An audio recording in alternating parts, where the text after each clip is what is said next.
By the grace of Almighty Allah, we've succeeded today. We'll get 230 ambulances, out of which 50 will be on the roads from today. By October, I believe we'll have the complete fleet. But this would not end here. This fleet of 230 plus the Aman ambulances that we have would fly in Karachi and also other districts of the province. Within a month, he'll have the fire brigade KMC की इसके साथ affiliate कर देंगे, इनके साथ मिला देंगे so that we can have fire engines and the ambulance go together. And I'm really grateful to the Punjab Rescue 1122 who's held our hands in this, and we'd like your further support in making sure that this works seamlessly.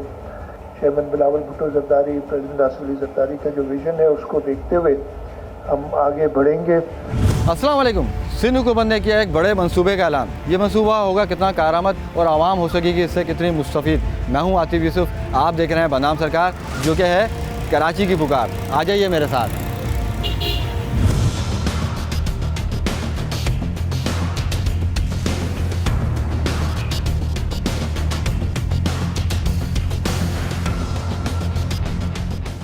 जैसे कि सिंध भर में एक बड़े मंसूबे का ऐलान किया है सिंध हुकूमत ने। रेस्क्यू 1122 का अभी ऐलान हुआ है और काम भी शुरू हो चुका है। इसी वाले से हमारे साथ मौजूद हैं सोहेल साहब। अस्सलाम वालेकुम सर, आप यहाँ के ये जो यूनिट है इसके इंचार्ज हैं यहाँ पे, ये पॉइंट जो है। तो सर क्या नौयत है अभी, किस तरह से काम स्टार्ट हुआ है, किस तरह से काम जारी है अभी?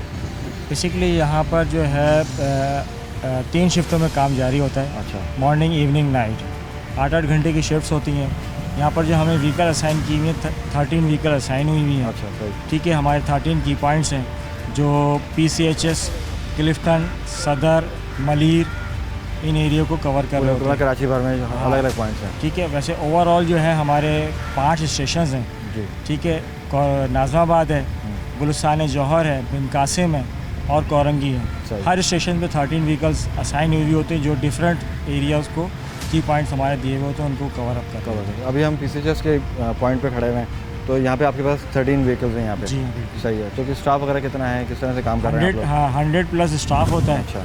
ठीक है, और मैक्सिमम जो हमारा जो रेशो होता है कि हम ACLS जो हमारी एडवांस कार्डिक लाइफ सपोर्ट जो है हम वो वाली एम्बुलेंस ज़्यादा ऑन रोड करें, ताकि जब कोई पेशेंट पिक करने जाए तो स्टाफ को भी परेशानी ना हो, कोई हर तरह का पेशेंट जो है ना वो इजीली मैनेज हो। और आप लोगों की सारी ट्रेनिंग हो चुकी है? जी हाँ, बाकायदा हमारा EVO जो है BLS ट्रेन होता है। ठीक है, EMT BLS ट्रेन होता है, पैरामेडिक होते हैं, ये सारी ट्रेनिंग वगैरह हमारी करवाई जाती है। नहीं, ज़बरदस्त काम कर रहे हैं सर, अल्लाह करे आप लोग। पहले भी हमने देखा कि सिंध गवर्नमेंट ने काम किया, सिंध रेस्क्यू जो टीम थी उसने बेहतरीन काम किया। अब ये रेस्क्यू 1122 हो गई है, तो दुआ गो कि अल्लाह करे आप लोग अच्छी तरीके से काम कर रहे हैं। और जो परेशानियाँ हैं, जो मामला हैं, जैसे कि अभी आप लोगों ने हालिया दिनों में जो अभी आग लगी सुपर स्टोर में, अभी इंशाल्लाह जैसे परसों कल जो चेज़ में जो वाक़या हुआ, तो हमने अपनी 10 एम्बुलेंसेस वहाँ डिप्लॉयड की थी और हम अल्हम्दुलिल्लाह हमने पेशेंट को फर्स्ट एड भी दी है वहाँ पर। जो चीज़ भी हमें ज़रूरत पेश आ रही थी वो समझ लें हम सारी चीज़ें वहाँ पर हमारे पास अवेलेबल थी। नहीं सर, बहुत बड़ा काम किया कि वहाँ पर जिस दर्जे की आग लगी हुई थी और जिस तरह की वहाँ पर इमरजेंसी ऑफिस थी, जी हाँ, जो पेशेंट्स आ रहे थे बेसिकली जो वहाँ धुआं था, उस धुआं की वजह से लोग सफोकेशन हो रही थी, ऑक्सीजन लेने में इशू हो रहा था। तो हमारे पास पोर्टेबल सिलेंडर्स थे। हम फ़ौरन वहाँ पे हमारा स्टाफ अवेलेबल था मास्क के साथ, जिसको ज़रूरत पड़ रही थी हम ऑक्सीजन के थ्रू उनको फर्स्ट एड प्रोवाइड कर रहे थे। जिसको सांस का प्रॉब्लम था, जिसको कोई ज़ख्मी हो रहा था, उसको हम शिफ्टिंग दे रहे थे डिफरेंट हॉस्पिटल में। हमने समझ लें काफ़ी ज़ख्मियों को JPMC भी शिफ्ट किया है और वहाँ पर कुछ एट द मोमेंट में ही हमने फर्स्ट एड वगैरह जो इंतजाम वगैरह। जी सोहेल साहब, बहुत शुक्रिया, थैंक यू सो मच। अल्लाह करे बेस्ट ऑफ लक, अल्लाह करे आप लोग इसी तरह बेहतरी के साथ काम करते हैं और ये सर्विस जो है वो ज़्यादा से ज़्यादा और अच्छी लोगों के लिए मुस्तफ़ीद हो सके, लोग इससे मतलब ये करामत हो सके लोगों के लिए, क्योंकि लोगों के पास सर आप समझ सकते हैं कि इस तरह की कोई भी सर्विस मौजूद नहीं है कराची में। Thank you so much. Thank you.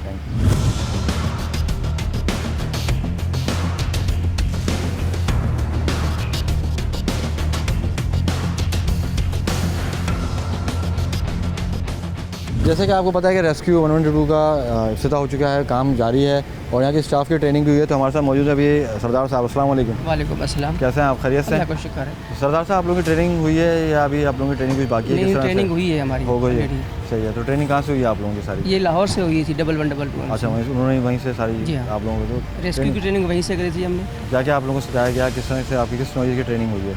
ये कहीं आग लग जाती है, कहीं बम ब्लास्ट वगैरह होता है, या कोई आरटी का पेशेंट होता है, किस तरह से डील किया जाता है, वहाँ से ये ट्रेनिंग करके आए थे। अच्छा, मतलब सारी जो इमरजेंसी की जितनी भी चीज़ें होती हैं कि जी जैसे खुदा का कोई पेशेंट है तो आप उसको फर्स्ट एड वगैरह गाड़ी में किस फर्स्ट एड तरह वगैरह हर चीज़ गाड़ी में प्रोवाइड करते हैं। जिस नौयत का जो पेशेंट होता है उस हिसाब से उसको ट्रीट करके हॉस्पिटलाइज करते हैं। अब जो गाड़ियाँ हैं जो खड़ी हैं एम्बुलेंसेस वगैरह ये सारी वेल इक्विप्ड हैं? जी हाँ, सारी वेल इक्विपमेंट्स हैं। सही है। तो आपको गाड़ी के बारे में बताएंगे? हमें गाड़ी जी हाँ, दिखाएंगे? हाँ, ये गाड़ी देखते हैं गाड़ी किस नौयत की है।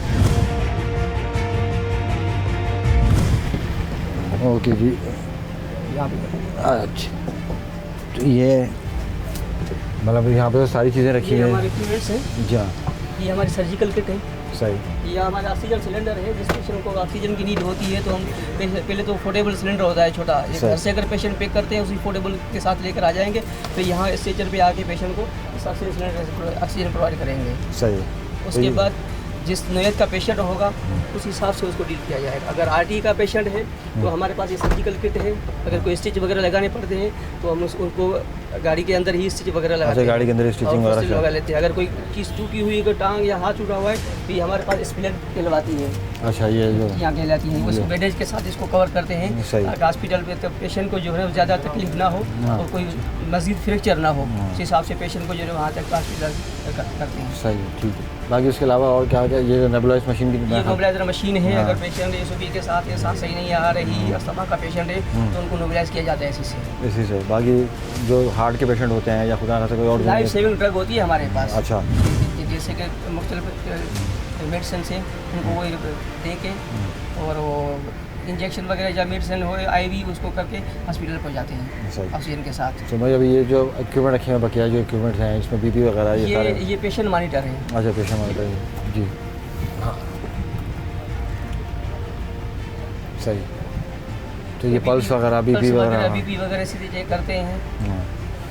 ऑक्सीजन की नीड होती है तो उसी हिसाब से फिर पेशेंट को ऑक्सीजन देंगे। सही। तो ये जितनी मशीन है ये हमारा वेंटिलेटर है जो हर गाड़ी में दिया गया है। अच्छा,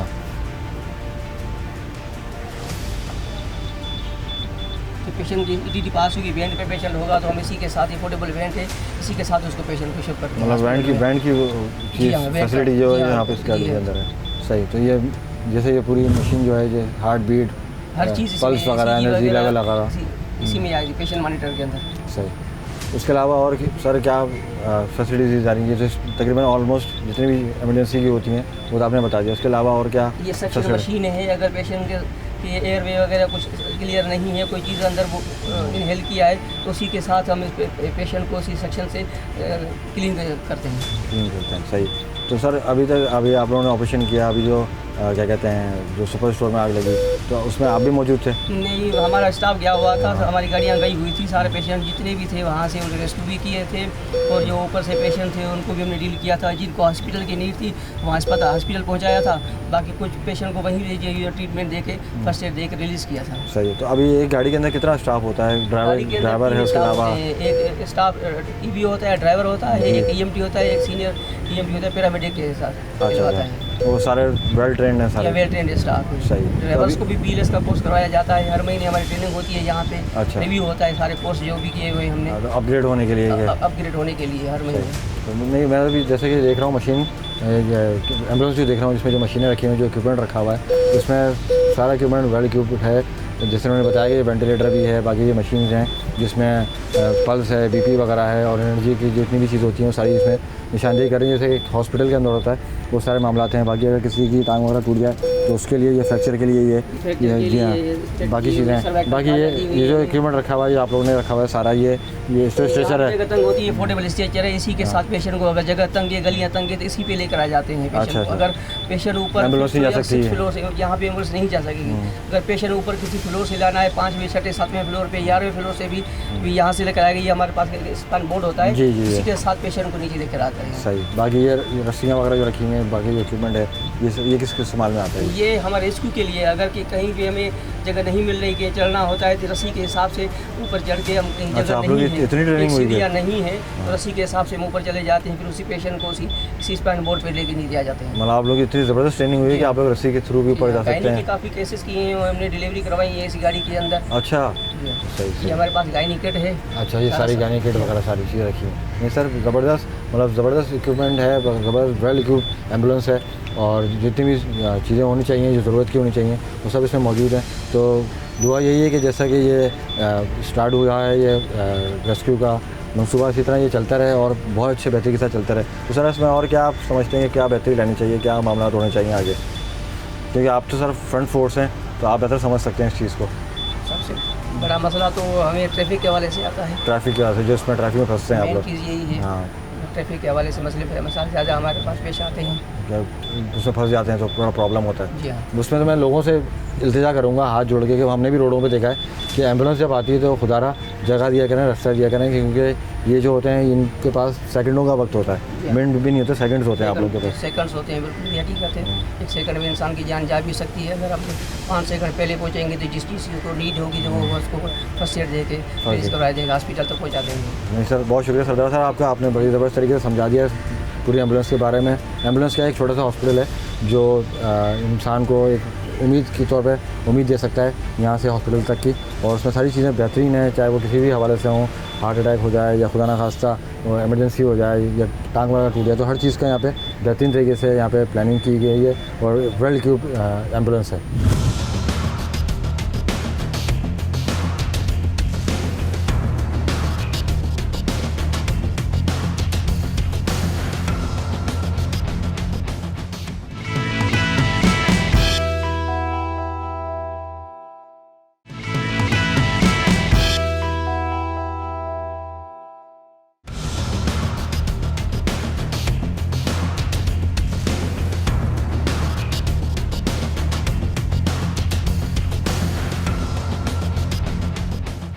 जैसा कि सिंध गवर्नमेंट ने रेस्क्यू 112 का इफ्तिताह किया है और ये बड़ी कामयाबी के साथ ये चल रहा है प्रोसीजर सारा, और अभी हालिया एक रेस्क्यू भी किया है जो सुपर स्टोर में आग लगी, उसको भी उन्होंने रेस्क्यू किया और बेहतरीन तरीके से काम किया। इसी हवाले से हमारे साथ मौजूद हैं शाजीना मसूद साहबा, CEO हैं। अस्सलाम वालेकुम। अस्सलाम वालेकुम। बहुत बहुत शुक्रिया आपके टाइम का। क्या कहेंगे, किस तरह से ये सारा ऑपरेशन चल रहा है, किस तरह से काम कर रहा है, किस तरह से ट्रेनिंग के सेशन चल रहे हैं आपके? आपको पता है कि हम इमरजेंसी एम्बुलेंसेस तो पहले से चला रहे हैं। अब ये माशाल्लाह जो नया 1112 का जो है उसमें इंडक्शन हुआ है, तो अचानक से हमारे पास 50 एम्बुलेंसेस जो हैं कराची में बढ़ गई हैं, जिसमें से हमने 20 जो है वो ऑपरेशनलाइज कर ली हैं। अच्छा। उसके लिए ऑब्वियसली रिक्रूटमेंट, उसकी ट्रेनिंग, आपने अभी देखा हमारा जो ट्रेनिंग का इंस्टीट्यूट है वहाँ पे हम 30-35 लोगों की जो क्लासेस हैं जो हमारे एंट्रेंस टेस्ट से कामयाब हो जाते हैं, और उनका एप्टीट्यूड भी नज़र आता है, एटीट्यूड भी नज़र आता है, और उनकी कुछ बेसिक नॉलेज होती है, उनकी हम कराते हैं कोई 3 हफ्ते की ट्रेनिंग। अच्छा। कुछ ट्रेनिंग 35 डेज़ की हैं, कुछ 3 हफ्ते की हैं, depending on the level of the people, right. वो ट्रेनिंग हो रही है, लेकिन उसके बावजूद हमने एम्बुलेंसेस जो है ऑपरेट करनी शुरू कर दी हैं। जैसे कल आपने देखा होगा बेतहा, हमने देखा कि जो आपने ये ऑपरेशन किया और बेहतरीन तरीके से लोगों को रेस्क्यू किया, तो अब आगे क्या फर्दर प्लान्स हैं 112 के, जैसे कि पंजाब में काम कर रहे हैं, तो यहाँ पे कराची में, सिंध भर में किस तरह से आप लोग ऑपरेशन करेंगे, सारे मामले किस तरह चलाएंगे? जो 1112 का जो इमरजेंसी एम्बुलेंस का जो पूरा काम है वो हम लोग करेंगे as Sindh integrated emergency and health services. जो अरेंजमेंट हुआ है वो ये है कि वर्ल्ड बैंक ने PDMA को दिया है, PDMA ने हेल्थ डिपार्टमेंट को दिया है, और हम हेल्थ डिपार्टमेंट के साथ कोलैबोरेट करते हैं। तो ये जो हमारी कंपनी है वो फॉर्म ही इसीलिए हुई थी कि ये इमरजेंसी एम्बुलेंसेस ऑपरेट कर सकें। द प्लान इज़ कि हम अभी कराची से शुरू करके अब पूरे सिंध को कवर करेंगे, राइट अप टू कश्मीर। ठीक है। एम्बुलेंसेस आती रहेंगी, अभी 50 आई, अगले महीने 40 आएंगी, उसके बाद और आएंगी। इस अरसे में हम अपना जो हमें इंतज़ाम करने हैं इंफ्रास्ट्रक्चर के, जिसमें हमें अपने ऑफिस कायम करने हैं, जिसमें हमारे कमांड एंड कंट्रोल और हम चलाएंगे, रीजनल ऑफिस होंगे, स्टेशंस होंगे, वो सारे के सारे जो है हम सेटअप कर रहे हैं। साथ साथ रिक्रूटमेंट हो रही है, ट्रेनिंग हो रही है। ट्रेनिंग सिर्फ एक जगह नहीं होगी, सिर्फ कराची में नहीं होगी, पर 5 रीजनल ऑफिस में हम अपने ट्रेनिंग के जो है ना सैटेलाइट इंस्टीट्यूट्स खोलेंगे, और वहाँ पे उनकी लोकल लोगों की ट्रेनिंग होती रहेगी। सही। अभी जैसे आपने बताया कि आपके पास 50 एम्बुलेंसेस है, तो किस तरह से वो डिस्ट्रीब्यूट की गई हैं कराची शहर के अंदर, कितने यूनिट्स हैं, कितने पॉइंट्स हैं आप लोगों के? सो हम अभी फ़िलहाल तो अपने 5 स्टेशंस के थ्रू ऑपरेट कर रहे हैं जो हमारे पास पहले थे। हम 2 और ऐड करेंगे। सो उसके लिए काम शुरू हो चुका है, बल्कि हम लोकल गवर्नमेंट से भी हम एक्सपेक्ट कर रहे हैं कि वो कुछ हमें प्रेमिसेस दे देंगे।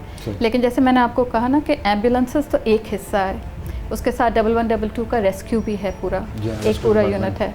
तो जब आप 1122 डायल करेंगे और अगर कोई हेल्थ की इमरजेंसी होगी तो वो हमारी तरफ आ जाएगी, हमारे पास डाइवर्ट हो जाएगी, हम हेल्थ को करेंगे।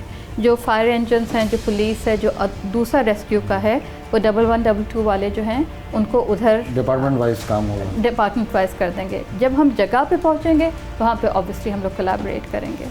तो हमारा जो ट्रेनिंग का जो पूरा सेटअप है उसमें हम कोशिश यही कर रहे हैं कि हेल्थ रिलेटेड हम ट्रेनिंग इन लोगों को भी दे सकें, बेसिक्स की। ट्रेनिंग के हवाले से आप लोगों की क्या इंस्ट्रक्शंस हैं, किस तरह से ट्रेनिंग हो रही है? जैसे अभी हमने स्टाफ से ही बात की, माशाल्लाह से बड़े वेल ट्रेंड हैं, और उस एम्बुलेंस के अंदर हमने देखा कि फ्रैक्चर से लेके हार्ट का कोई problem her cheese, so the ambulance मौजूद है, सब चीज़ें वेरी वेल इक्विप्ड एम्बुलेंसेस। लेकिन what makes them an emergency ambulances कि आपके पास ट्रेंड क्रू हो। अगर आपके पास ट्रेंड क्रू नहीं होगा तो वो इमरजेंसी एम्बुलेंस नहीं हो सकती, ठीक है। सो हमारे पास पैरामेडिक्स हैं, हमारे पास नर्सेस हैं, हमारे पास, हम उनको EMTs कहते हैं, इमरजेंसी मेडिकल टेक्नीशियंस जो हैं वो डिफरेंट लेवल्स के होते हैं डिपेंडिंग कि उनकी बेसिक क्वालिफिकेशन कितनी है, ठीक है। सो अगर BSN हैं, क्वालिफाइड नर्सेस हैं, तो उनकी डिफरेंट एक ग्रेडेशन होती है। अगर हम FSC पास ले रहे हैं, उनको एक 6 महीने की ट्रेनिंग करा रहे हैं, उनकी एक डिफरेंट ग्रेडेशन होती है। तो ये ट्रेनिंग जो है वो कंटिन्यूसली होती रहती है। फिर हमारी क्वालिटी एश्योरेंस का जो डिपार्टमेंट है उनको असेस भी करता रहता है। तो ऑन द जॉब वो उनको असेस करते हैं, उनकी नॉलेज कैसे है, उनके स्किल्स कैसे हैं। अगर किसी को और ट्रेनिंग की ज़रूरत हो तो स्पेशलाइज्ड ट्रेनिंग हम करते हैं ग्रुप्स के लिए और उनको रिफ़्रेश कराने के लिए। कभी कभार एक कोई तरह की इमरजेंसी वो उन्होंने बहुत दिनों से नहीं डील की, ट्रेनिंग हो चुकी थी लेकिन they are not very good at it, तो फिर हम उनको एक रिफ्रेशर करा देते हैं। जी बिल्कुल सही। तो अभी जो पंजाब 1122 है वो आप लोगों को फैसिलिटेट कर रहा है इस मामले में? उन्होंने PDMA को डेफिनेटली फैसिलिटेट किया है और रेस्क्यू के एरिया में किया है, लेकिन जो इमरजेंसी एम्बुलेंसेस का है, क्योंकि हमें भी 10 साल का एक्सपीरियंस था ऑपरेट करने का, स्पेशली कराची में, और वो ही कंटिन्यू करेंगे। सारा जो रीज़न है जिसकी वजह से उन्होंने हमें ये इंटरेस्ट किया है कि हम ये रिस्पॉन्सिबिलिटी करें, वो इसीलिए क्योंकि हमारा एक्सपीरियंस है and we were able to maintain the quality.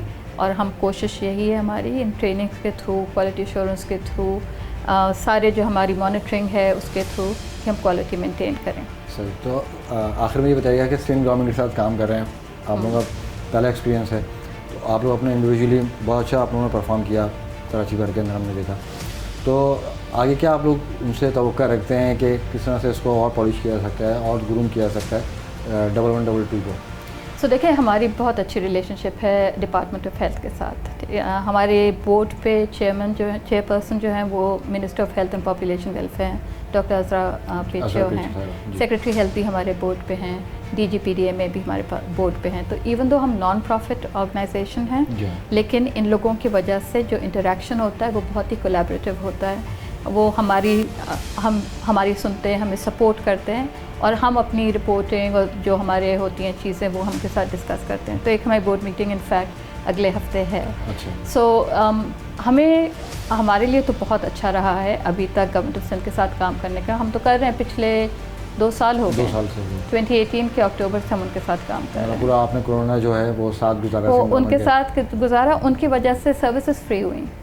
जब इन्होंने हमें फाइनेंशियली सपोर्ट करना शुरू किया 2018 के अक्टूबर से, तो 2019 में हमने सर्विसेज फ्री कर दी अपनी, ठीक है। इवन दो हम अमन थे लेकिन हमने फ्री की because they were providing us all the funds, तो हमें चार्ज करने की ज़रूरत ही नहीं थी और उनको ये चाहिए था। तो ये तो जो उस वक्त उन्होंने शुरू किया था सपोर्ट करना इमरजेंसी एम्बुलेंस को, उसकी ये एक लेट्स से ये एक नेक्स्ट स्टेप है।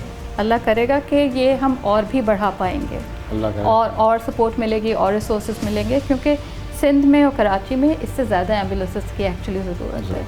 ये तो हमारे पास जो 85 एम्बुलेंसेस थी और ये 230 एम्बुलेंसेस मिला के 315 हो जाएंगी, लेकिन 500 के करीब एम्बुलेंसेस की ज़रूरत है, इमरजेंसी एम्बुलेंस। बाकी एम्बुलेंसेस हैं वो ऑपरेट करती हैं, वो एक और लेवल पे करती हैं, डेड बॉडीज़, छोटी मोटी एलिमेंट्स के लिए वो बिल्कुल ठीक है, लेकिन इमरजेंसी के लिए स्पेसिफिक जो है बिल्कुल अलग होंगे। जी बिल्कुल अलग। सही। तो आप कराची के आवाम की से सिंध की आवाम से क्या गुजारिश करना चाहेंगी कि इस प्रोजेक्ट को, इस मनसूबे को किस तरह से कामयाब किया जा सकता है? सो मेरी हैं दो रिक्वेस्ट हैं बहुत बड़ी बड़ी।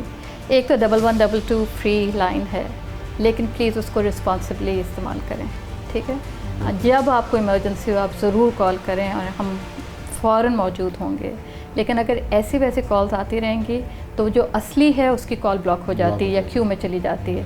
हम कॉल बैक करते हैं, लेकिन इमरजेंसी का मतलब ये है कि दे नीड इंस्टेंट रिस्पॉन्स ना।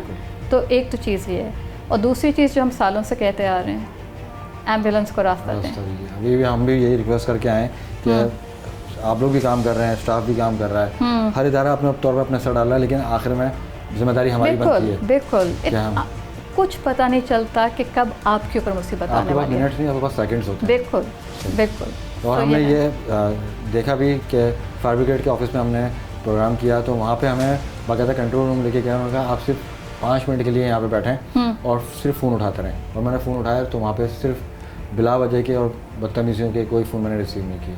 तो हमारे यहाँ भी जब से वो 1122 का नंबर आ गया है तो हमारी कॉल्स बहुत बढ़ गई हैं, कोई 8,000 से ऊपर जा रही हैं, लेकिन एक्चुअल सीरियस कॉल्स जो हैं वो सिर्फ 5% हैं उसमें से। ये बड़ा अलमिया है, ये है। अभी आप जाएंगे हमारे कमांड कंट्रोल में तो करते हैं। आपके टाइम में बहुत शुक्रिया। लेकिन जैसे मैडम ने दरख्वास्त की, मेरी भी यही दरख्वास्त है, गुजारिश है आप लोगों से हाथ जोड़ के कि खुदारा एम्बुलेंस को रास्ता दें, और जो ये फ़ोन कॉल करते हैं और जो तंग करने की कोशिश करते हैं खुदारा ये ना करें। बहुत शुक्रिया। बहुत शुक्रिया आतिफ आपका, थैंक यू वेरी मच।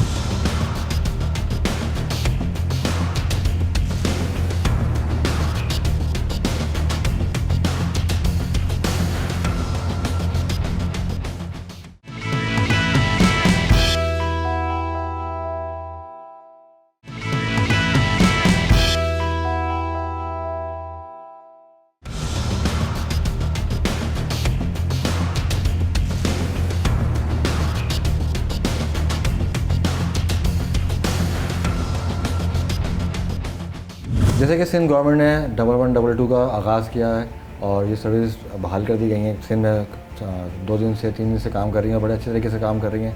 तो इसी वजह से आज हम यहाँ जानने के लिए पहुँचे हैं और सीखने के लिए पहुँचेंगे कि किस तरह से काम हो रहा है। अस्सलाम वालेकुम। जी वालेकुम। आबिद नबी साहब, आप सीनियर एग्जीक्यूटिव डायरेक्टर हैं यहाँ पे? जी मैं एग्जीक्यूटिव डायरेक्टर हूँ। तो सर किस तरह से काम हो रहा है, किस तरह से यहाँ पे सारी डायरेक्शन चल रही है आपकी, और स्टाफ किस तरह से काम कर रहा है? जी काम तो हम काफ़ी अरसे से कर रहे थे। 60 एम्बुलेंसेस हमारी कराची में चल रही थी, ठट्टा सजावल में 25 एम्बुलेंसेस चल रही हैं, लेकिन क्योंकि कराची की रिक्वायरमेंट बहुत ज़्यादा है, नीड बहुत ज़्यादा है।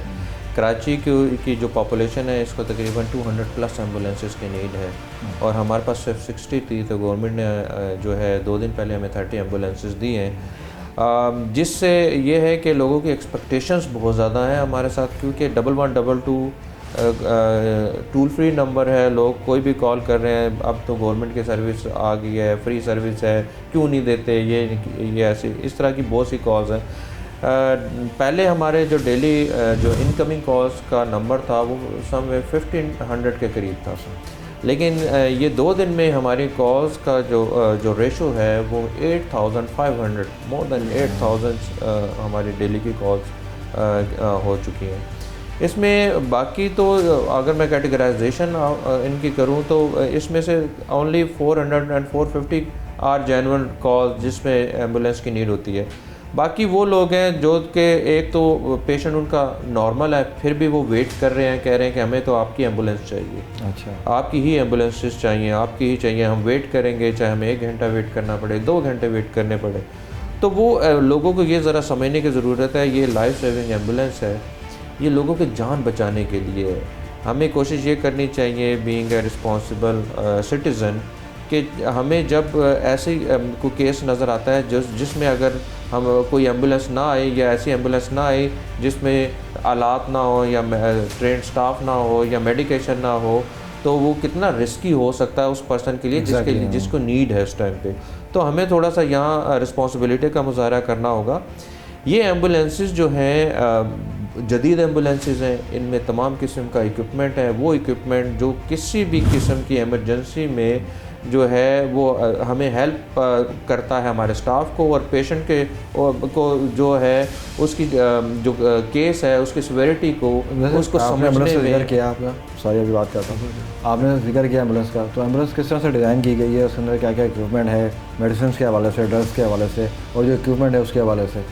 एम्बुलेंसेस जो हमने ली हैं टोयोटा की व्हीकल्स हैं, ये टोयोटा हाईएस हाई रूफ, और इनको जो है फैब्रिकेट करवाया है। अच्छा, फैब्रिकेशन में ख़ास चीज़ बहुत सी चीज़ों का ख्याल रखा जाता है कि लाइटिंग कैसी होनी चाहिए, इस तरह से जो एसी की कूलिंग है उसको मैक्सिमम किस तरह से हम बेहतर कर सकते हैं, क्योंकि फ्रंट कैबिन पे भी एसी थ्रो कर रहा होता है, बैक कैबिन भी कर रहा होता है, तो किस तरह से उसको मेंटेन रखना चाहिए, क्योंकि बर्न अगर कोई केस उठाया है, अगर उस गाड़ी में एसी का प्रॉपर सिस्टम नहीं है या एसी प्रॉपरली काम नहीं कर रहा, तो वो जो बर्न पहले ही बहुत ज़्यादा है वो उस तकलीफ़ में गुजर रहा होता है, और अगर उसको वो ऐसी एम्बुलेंस में जिसमें एसी ना हो उसके बगैर अगर शिफ्ट किया जा रहा हो तो उसके लिए और ज़्यादा प्रॉब्लम। जैसे आपने अभी ट्रेनिंग का जिक्र किया, तो ट्रेनिंग के अंदर स्टेप बाय स्टेप किस तरह से आप लोग ट्रेनिंग करा रहे हैं, किन चीज़ों में ज़्यादा फोकस कर रहे हैं? जैसे आपने कार्डियक अरेस्ट का बोला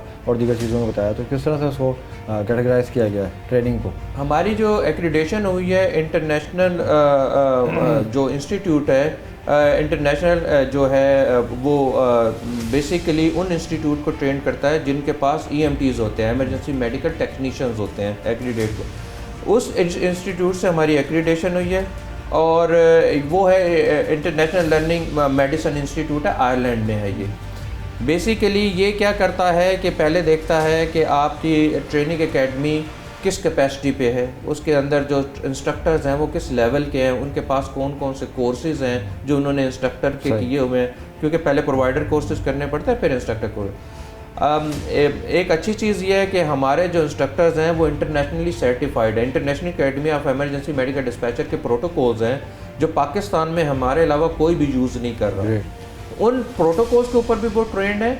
वो आल्सो NRP, PAS, ACLS, इन तमाम ट्रेनिंग्स के ऊपर भी वो उन्होंने प्रोवाइडर कोर्सेज भी किए हुए हैं, इंस्ट्रक्टर कोर्सेज भी किए हुए हैं। इसके अलावा जो अब हमारी एक्रीडेशन हुई है इस इंस्टीट्यूट के साथ, जो अभी मैंने आपको बताया है, इसके बाद हमारी कैपेबिलिटीज़ और ज़्यादा बेहतर हो चुकी हैं कि हम किसी भी किस्म की ट्रेनिंग करवाने के लिए हमारी टीम जो है वो तैयार हो चुकी है।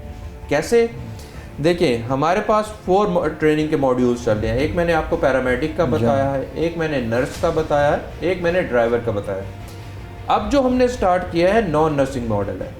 बेसिकली ये वो मॉडल है जो पूरे सिंध में लोगों को जॉब्स की अपॉर्चुनिटीज़ हमने एक किस्म की क्रिएट की हैं उन लोगों के लिए, उन बच्चों के लिए जो FA पास या मैट्रिक पास करके और जॉब ढूंढ रहे होते हैं, उनके घर में क्राइसिस होते हैं, उनको इस वजह से अपनी एजुकेशन कंटिन्यू कर सकते, वो जॉब ढूंढ रहे होते हैं। तो हम उस क्राउड को लेंगे, उनको 6 मंथ्स की ट्रेनिंग होगी जिसमें 3 मंथ्स की क्लासरूम की ट्रेनिंग है, 1.5 मंथ की जो है हॉस्पिटल में रोटेशन है, जिसमें ER में वो सारे वो इंटरवेंशंस करेंगे जो under the supervision of nurse और डॉक्टर, जो बेसिकली नर्स करती है हॉस्पिटल के अंदर। इसके अलावा 1.5 मंथ की इनकी ट्रेनिंग होगी एम्बुलेंस के अंदर। एम्बुलेंस में इक्विपमेंट को कैसे यूज़ करना है, पेशेंट की लिफ्टिंग मूवमेंट कैसे करनी है, पेशेंट के ऊपर ट्रीटमेंट कैसे करनी है, चलती हुई एम्बुलेंस में IV लाइन मेंटेन करनी है नहीं करनी है, उसके क्या प्रोटोकॉल्स हैं, अगर किसी की ECG लेनी है तो उसके क्या प्रोटोकॉल्स हैं, चलती हुई एम्बुलेंस में ECG लेनी है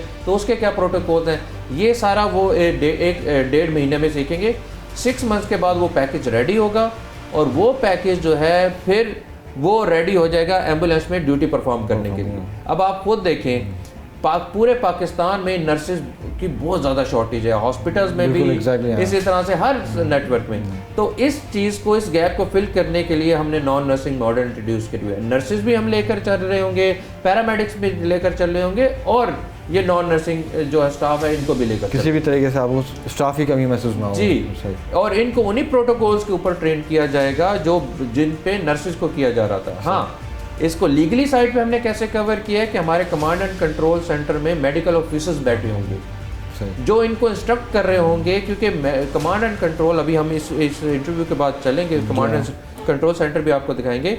कि उस कमांड एंड कंट्रोल में पता चल जाता है कि कॉल की सिवियरिटी क्या है या पेशेंट की कंडीशन क्या है। ये सबसे बड़ा अमल है। या सो उस कंडीशन के अकॉर्डिंगली वो जो है जो मेडिकल ऑफिसर बैठा होता है उसने इंस्ट्रक्शन देनी है वो नर्सिस को या पैरामेडिक को, अगर लाइफ थ्रेटनिंग और या सीरियस सिचुएशन है, कि पेशेंट को कौन सी मेडिसिन कब देनी है और उससे पहले उसकी कौन कौन सी रीडिंग, कौन कौन से वाइटल्स आपने इंश्योर करने हैं। और ये सिलसिला कंटिन्यूसली जब तक पेशेंट को हॉस्पिटलाइज नहीं किया जा रहा होता किया जाता उस वक्त तक ये चलता रहता है। यानी कि 3 से 4 दफ़ा उन्होंने रीडिंग कॉल पे रहेगा, मेडिकल ऑफिसर कॉल पे रहेगा या कॉल पे रहेगी।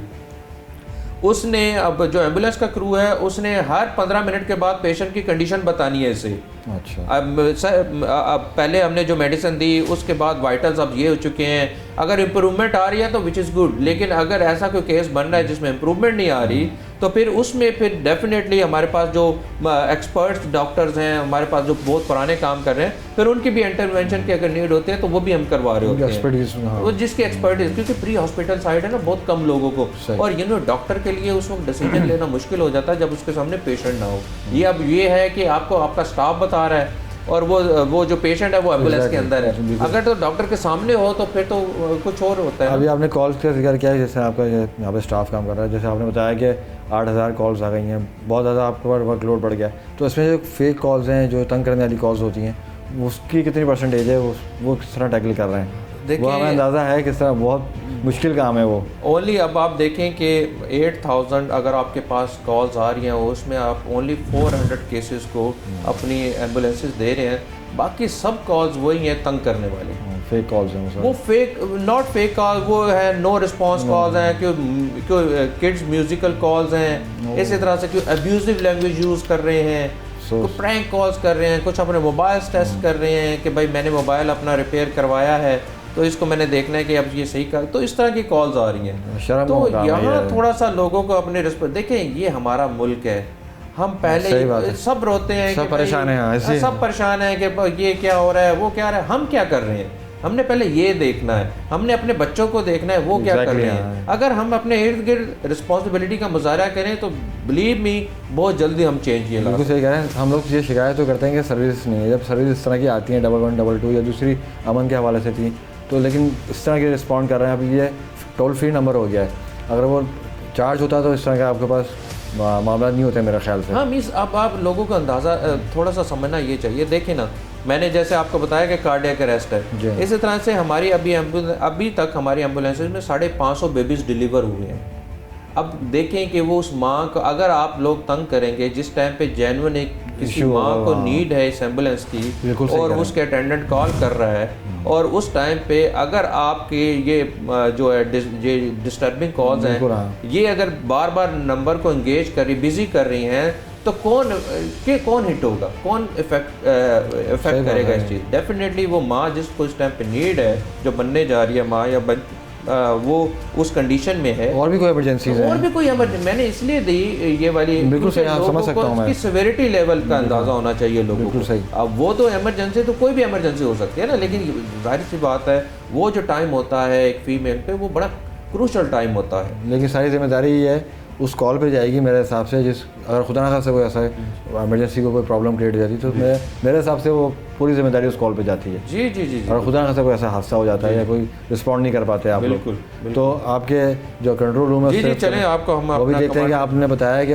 इतने सारी फेक कॉल्स आप लोग अटेंड कर रहे हैं, आपका स्टाफ देखते हैं उनकी भी हालत क्या हो चुकी है। ज़रूर ज़रूर, चलें, थैंक यू सो मच। आइए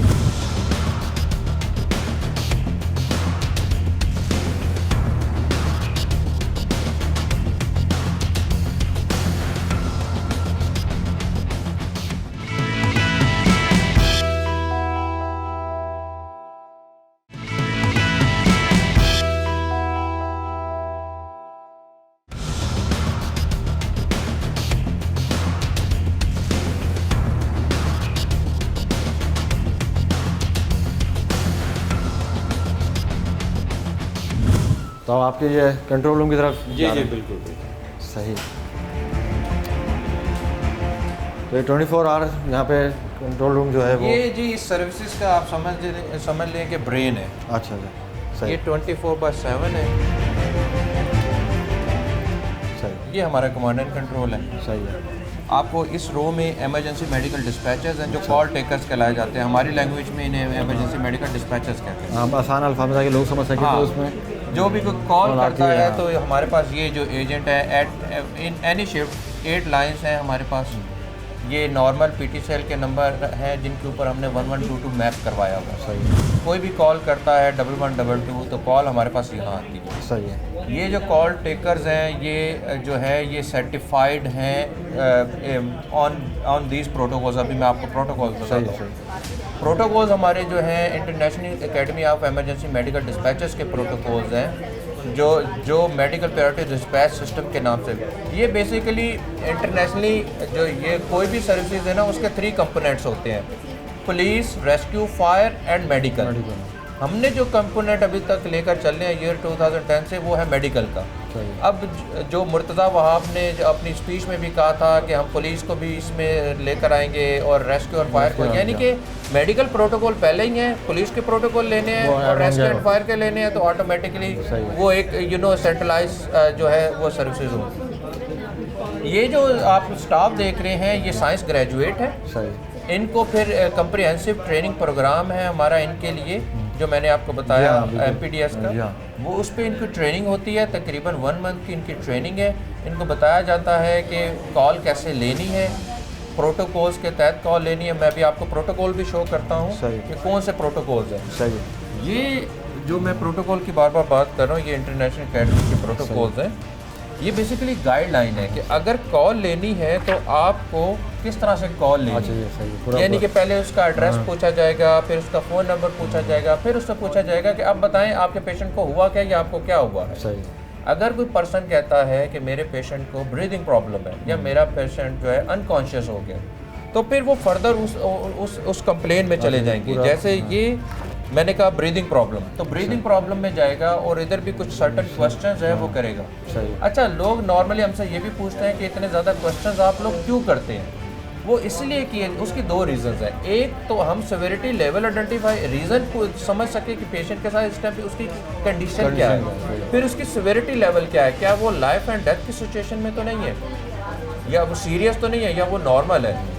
उसकी अंडरस्टैंडिंग होती है ना। तो हमारे पास जो एम्बुलेंसेज हैं उस तरह की एम्बुलेंस हैं। हम टीएड मॉडल रन कर रहे हैं जी। अच्छा। हमारे पास 3 टाइप्स ऑफ एम्बुलेंसेज हैं, BLS, ALS एंड और ACLS। सही। बेसिक अगर किसी को कार्डिक प्रॉब्लम होती है तो इनका प्रोटोकॉल है उसमें advance cardiac life support ambulance भेजनी है। सही। लेकिन अगर कोई सीरियस केस हुआ है, ऐसा केस है जिसमें एक्सपर्टीज़ चाहिए, एडवांस लेवल की एक्सपर्टीज़ चाहिए, तो अब ये एडवांस लाइफ सपोर्ट वाली एम्बुलेंस को भेजेंगे। और अगर कोई ऐसा केस है जो नॉर्मल है, ये जस्ट ट्रांसपोर्टेशन है या उसमें सिवियरिटी इतनी हाई नहीं है, उसके लिए ये BLS एम्बुलेंस को भेजेंगे। ये प्रोटोकॉल, हाँ, ये प्रोटोकॉल इनको ये गाइड करता है कि एक तो आइडेंटिफाई ये करने में इनको हेल्प करता है कि उसका पेशेंट के सिवियरिटी लेवल क्या है, क्या उसकी कंडीशन कौन सी है, वो लाइफ थ्रेटनिंग सिचुएशन में है, वो सीरियस है या वो नॉर्मल है। सही। फिर ये सिस्टम इंटेलिजेंटली वे में इनको गाइड करता है कि इसके ऊपर कौन सी आपको एम्बुलेंस भेजनी चाहिए। तो इस तरह से ये सिस्टम इनको गाइड करता है। अच्छा, ये इस सिस्टम की जो सर्टिफिकेशन है या लाइसेंसी पाकिस्तान में वो सिर्फ हमारे पास है। अच्छा। हम ही इसको प्रोटोकॉल को यूज़ करें, हमारे अलावा कोई भी नहीं यूज़ कर रहा। बिल्कुल ऐसा ही है। ठीक है। इसके बाद आ जाते हैं आपके पास आगे बैठे हुए हैं इमरजेंसी टेली कम्युनिकेटर्स। अच्छा। उस रो में जो मैप खुले हैं जो उनके पास मैप खुले हुए हैं, उनके 2 काम हैं। एक तो वो डायरेक्टली एम्बुलेंसेज के साथ कनेक्टेड है थ्रू VHF वायरलेस फ्रिक्वेंसी, जिससे वो डायरेक्टली एम्बुलेंसेज को डिस्पैच कर रहे होते हैं, और दूसरा GPRS सिस्टम से वो उनकी ट्रैकिंग, उनकी मूवमेंट को कंट्रोल कर रहे होते हैं। सही। इसमें ये इनकी स्पीड वायलेशन, इनकी आइडलिंग, इनके रूट को डिफाइन करना, ये तमाम चीज़ें जो है वो ये मैनेज कर रहे होते हैं और मॉनिटर भी कर रहे होते हैं। जो भी इनके ये कॉल टेकर जो केस लेते हैं, ये मैं अभी तक जो सीखा और जो समझ पाया हूँ, माशाल्लाह जिस तरह से आपने वहाँ पे बताया अपने ऑफिस में और यहाँ पे आए, तो आप कोई भी ऐसी चीज़ नहीं है जो कोई एलिमेंट मिस हो रहा हो कुछ भी पेशेंट के हवाले से। जी। ये देखिए ना, हमने मेडिकल ऑफिसर्स अपने कमांड एंड कंट्रोल सेंटर में बैठाए हुए हैं। ये क्यों बैठाए हुए हैं कि अगर कोई ऐसा केस है जिसकी क्रिटिकलिटी हाई है और उस टाइम वो जो हमारे नर्स और पैरामेडिक गए हैं और उनको किसी डॉक्टर की हेल्प की नीड है, तो डॉक्टर इमीडिएटली उनको कॉल करें, उन्हें बताएं इसकी इस तरह से ट्रीटमेंट करें, इसको इस तरह से मेडिसिन दें, इंजेक्शन देना है तो इस तरह से दें। आप फुल प्रोटोकॉल दे सकते हैं। Full protocol. और ये एक एमओ से एक तो ये काम होता है, दूसरा लीगली तौर पर हम कवर हो जाते हैं कि किसी के ऊपर अगर आप इंटरवेंशन कर रहे हैं, मेडिकेशन दे रहे हैं, वो नर्सेज को नॉर्मली अलाउ नहीं होता, तो अगर उनको डॉक्टर ने इंस्ट्रक्शन दे दी तो फिर उनको अलाउ होता है। तो इससे ये भी चीज़ें कर रहे हैं। अब इस कमांड एंड कंट्रोल सेंटर में अभी आप देख रहे हैं कंटिन्यूसली ये लोग, मैं वही देख रहा हूँ मैं, ये क्यों है? मैं नज़र फेर रहा हूँ तो वो कंटिन्यूसली इनके पास एक के बाद अब आप देखें कि डेली ये तकरीबन वेटिंग की कॉल्स, पीछे जो लाइट जो है वो ब्लिंक कर रही है जी। अच्छा, ये लोग इस तरह से ट्रेंड है, इन्होंने फ़ोन पे रहते हुए ऐसे ऐसे केसेस डील किए हैं कि मैं उसमें 2 एग्जांपल्स आपको देता हूँ। ऑन द फोन CPR होता क्या है कि नॉर्मली हम कहते हैं कि एम्बुलेंस जाएगी तो CPR काम स्टार्ट होगा, नहीं, ये फ़ोन पे ही रहते हुए on the phone CPR start करते हैं। अटेंडेंट जो कॉल करता है उसको इंस्ट्रक्शन देते हैं पेशेंट को किस तरह से लिटाना है, उसका एयरवे कैसे आपने क्लियर करना है, कि कहाँ से उसको चेस्ट में दबाना है और किस तरह से दबाना है और किस तरह से माउथ टू माउथ उसको ब्रीथ करना है, ये सारी इंस्ट्रक्शंस ये यहाँ से दे रहे हैं। बहुत ज़बरदस्त और बहुत बड़ा काम कर रहे हैं। अच्छा आबिद भाई ये बताइएगा, यहाँ पे अभी वो कॉल्स आ रही थी, तो वो कॉल्स के जो नंबर्स हैं वो हम अगर हम दिखा सकें या बता सकें। ये सिर्फ इवनिंग शिफ्ट का नंबर आपको शो हो रहा है। अच्छा, ये है शिफ्ट वाइज, मतलब इवनिंग का समझ लीजिए 3 से 4 घंटे। 3 बजे से इवनिंग स्टार्ट होती है और 10 बजे तक ये जो रात 10-11 बजे तक। अब 8 बजे तक मतलब समझ लें कि ये 4 घंटे है। हाँ, और उसमें अभी आपको डाटा दिखाते हैं, ये देखें जी। इस टाइम पे अगर ये समझा सकें, मुझे चार्ट समझा सकें। 2456 कॉल्स आई हैं, इसमें से आंसर्ड कॉल्स हुई है 1932 और जो अबेंडेंट कॉल हैं अभी तक हो चुकी हैं 532। सर्विस लेवल इनका जो चल रहा है 92.4 चल रहा है। अगर ये जो डिस्टर्बिंग कॉलर है ये कॉल ना करें तो ये आपका 100% हो, ये क्योंकि ये डिस्टर्ब कर रहे हैं बार बार, इसलिए ये आपका सर्विस लेवल डाउन हो रहा है। सही, इसी से लोगों को अंदाज़ा होना चाहिए कि इस सर्विस की क्या अहमियत है, क्या इम्पोर्टेंस है। सही बात है, और बहुत नाजुक मरहला है जी। मतलब मैंने अभी भी पहले जिक्र किया, अर्ज़ किया, अभी आपके सामने भी अर्ज़ ये रख रहा हूँ कि आप लोगों के पास सेकंड्स होते हैं, मिनट्स नहीं होते आप लोगों के पास। बिल्कुल बिल्कुल, मैंने क्या बात की, आप खुद देखिए कि कोई कॉल आई है, इन्होंने on the phone CPR start किया, mean 0 minute response time start हो गया। सही, अब इनको बार बार कॉल्स आएंगी, ये डिस्टर्ब होंगे, इसी बात है, डिस्टर्ब होंगे तो डाइवर्ट हो गया, डाइवर्ट हुआ तो ठीक है, तो एनर्जी का लेवल खत्म हुआ, एनर्जी अब कंटिन्यूसली मशीन की तरह आप उठा रहे हैं, फिर रख रहे हैं, उठा रहे हैं, रख रहे हैं, रिस्पॉन्ड नहीं कर पाएंगे, नहीं कर पाएंगे। सही, इसलिए हमें थोड़ा सा इस चीज़ का ख्याल रखना है। तो आबिद भाई एट दी एंड आवाम से, लोगों से, मुझ समेत लोगों को क्या अवेयरनेस देना चाहेंगे, क्या गुजारिश करना चाहेंगे? देखिए जी, ये सर्विस आपकी है, ये जितना भी है ये आवाम के टैक्सेस से ये चीज़ें चल रही हैं, आप सबको पता ही है, माशाल्लाह से आप सब शऊर रखते हैं। एक तो हमें सबको रिस्पॉन्सिबल होना है कि जब भी कभी कॉल करें या हमारे इर्द गिर्द लोग इस तरह से कर रहे हैं या हमारे बच्चे कर रहे हैं कि मोबाइल उठाया और वो डिस्टर्ब कर रहे हैं, हमने उस चीज़ में अपनी रिस्पॉन्सिबिलिटी का मुजाहरा करना है और लोगों को बताना है, अपने रिश्तेदारों को, बच्चों को बताना है कि ये काम गलत है, इसकी सेंसिटिविटी बड़ी हाई है।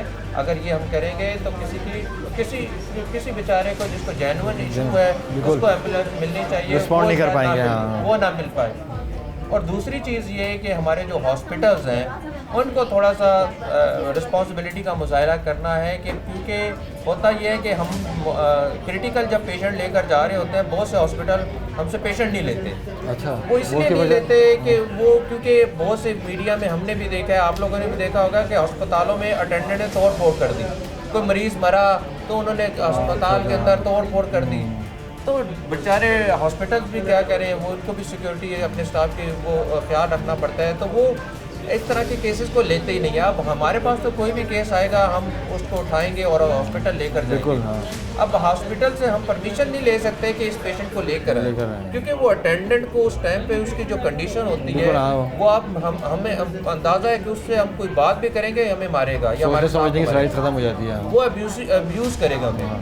तो हमारा मकसद ये नहीं होता हमें एक ही हॉस्पिटल के ऊपर बर्डन डालें ये प्योरली कॉल होती है अटेंडेंट की कि उसने अपने पेशेंट को कहाँ लेकर जाना है, और हॉस्पिटल को वहाँ मुजाहरा करना चाहिए रिस्पॉन्सिबिलिटी का। अगर पेशेंट उनके पास आ ही गया है, चाहे वो उसकी क्रिटिकलिटी हाई है, तो पेशेंट रिसीव कर लें, क्योंकि जितनी जल्दी वो पेशेंट रिसीव करेंगे उतनी जल्दी वो एम्बुलेंस जो है वो स्पेयर होगी और फिर वो रेडी होगी दूसरी केसेस को डील करने के लिए।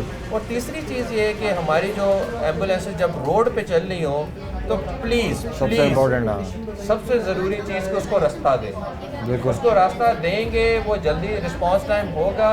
अब आप खुद देखें, मेरे घर में अगर कॉल आती है और मेरे बच्चे को खुदा ना खास्ता कोई इमरजेंसी होगी है और मैंने कॉल की, मेरा एक मिनट मुझे एक घंटा लगेगा। बिल्कुल सही कह रहे हैं। अब आप देखें, अगर ट्रैफिक में हमारी एम्बुलेंस फंसी होगी, जिस केस में किसी के घर में कार्डियक अरेस्ट हुआ है जो हमें 5 से 7 मिनट में पहुंचना चाहिए, हम 20 मिनट में पहुंचेंगे, हम तो उधर से लाश ही उठाएंगे। बिल्कुल सही तो कहा। ये थोड़ा सा रिस्पॉन्सिबिलिटी का मुजाहरा करना है। जब एम्बुलेंस का हूटर और सायरन ऑन हो, उसको रास्ता दें, बल्कि लोगों को अपने इर्द गिर्द लोगों को एजुकेट करें। यार इसमें जो है ना इंसानियत की भलाई बिल्कुल है। सही कह रहे हैं। अगर ये चीज़ें हम करेंगे तो इसमें सबकी हेल्प होगी। बहुत शुक्रिया आबिद भाई आपका, बहुत ज़बरदस्त। जैसे आबिद भाई ने अर्ज़ किया, इनकी भी रिक्वेस्ट है, मेरी भी ये रिक्वेस्ट है मौदमाना कि एम्बुलेंस का रास्ता दें, और जहाँ पे जो फेक कॉल्स आ रही हैं, जो यहाँ पे तंग किया जा रहा है, बिलावजह की कॉल्स की जा रही हैं, खुदारा वो ना करें, क्योंकि किसी की जान का मामला है। खुदा ना खास्ता अगर उसको कुछ हो गया तो रिस्पॉन्सिबल आप होंगे। इसी के साथ में अपने दोस्त को इजाज़त, इंशाल्लाह ताला आपसे फिर मुलाकात होगी। अल्लाह हाफ़िज़।